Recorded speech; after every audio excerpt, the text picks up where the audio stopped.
চলো আস্তে আস্তে বিয়ের দিনগুলো তোমাদের সঙ্গে শেয়ার করি।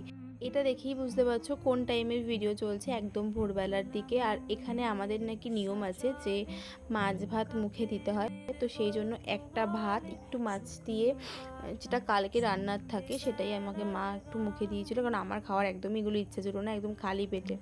এবার আসি আমার শরীরটা কেমন ছিল, এটা না বললেই নয়, কারণ বিয়ের 2 দিন আগেও আমি খুব ভালো ছিলাম, ফিট ছিলাম। এর আগের দিন রাত্রেবেলা আমি বেশ কিছু নেল এক্সটেনশন করেছিলাম, তাতে আমার শরীরটা এমনিতেও খারাপ হয়ে গিয়েছিলো। তারপরে একটা বিয়ের চাপ তো ছিলই, 6 মাস ধরে একটা টেনশন ছিল। আর বিয়ের আগের দিন রাত্রেবেলা আরও একটা টেনশন ছিল, বাবা মাকে ছেড়ে যাওয়া। যতই ভালোবেসে বিয়ে করি না কেন, সবাইকে ছেড়ে চলে যেতে হবে, সবাইকে ছাড়া থাকতে হবে, এই জিনিসগুলো যেন আমাকে খুব বেশি কষ্ট দিচ্ছিল। এটা ছিল বিয়ের দিন সকালের বেশ কিছু মুহূর্ত। তোমাদের এই ভিডিওটা কেমন লাগলো অবশ্যই কমেন্ট করে জানিও। নেক্সট ভিডিও খুব তাড়াতাড়ি আসছে। বাই।